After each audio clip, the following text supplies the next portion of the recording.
लोकन्यूज मराठी, आवाज लोकशाहीचा. शिवाही पाणी साठलेला आहे, खड्डे पडलेले आहेत. तर ह्याची शासनाने चांगल्या पद्धतीने दखल घ्यावी, कारण हा रस्ता वाहतुकीसाठी अतिशय महत्त्वाचा रस्ता आहे.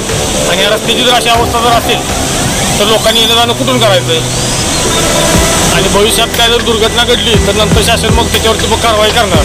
त्याच्या अगोदरच काही वाईट घटने अगोदरच शासनाने याच्यावरती काहीतरी निर्णय घेऊन प्रशासनाचं काम चालू करावं एवढी आमची विनंती आहे. पावसाचे दिवस सुरू होण्याआधीच वरून राजाने धुवाधार सुरुवात केली आहे. सततच्या होणाऱ्या पावसामुळे नदी, नाले, ओढे ओसाडून वाहत आहेत. काहींच्या शेतामध्ये पाणी साचून राहिले आहे. काहींच्या पिकांचे नुकसान देखील झाले आहे. येरळा नदी देखील ओसंडून वाहण्याच्या तयारीत आहे. वाजर व आंधळी या दोन्ही गावांना जोडणारा कोल्हापूर पद्धतीचा बंधारा आहे. या बंदराची दयनीय अवस्था झाली आहे. या बंधाराच्या परिसरामध्ये दोन्ही बाजूंना झाडाझुडपांचे स्वरूप आले आहे. तसेच या बंधाऱ्यावरती खड्डे देखील झाले आहेत. या बंधाऱ्याचा संरक्षक कटडा देखील पूर्णपणे अस्वस्थ चिरा होऊन सुटला आहे. बंधाराच्या भिंती देखील खचल्या आहेत.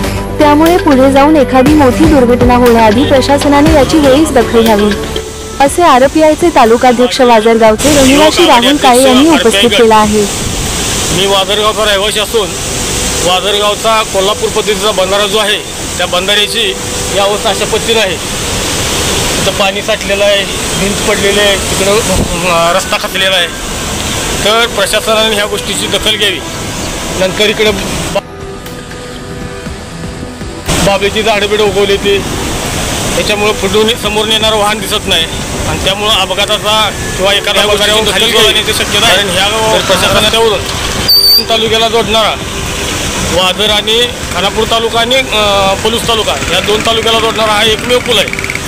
आणि ह्या पुलाची दैनंदिन अवस्था झालेली आहे. तर त्या अवस्थेबद्दल शासनानं काहीतरी कायदेशीर कारवाई करून त्या पुलाची दुरुस्ती करावी ही आमची वाजरगावच्या वतीने विनंती आहे.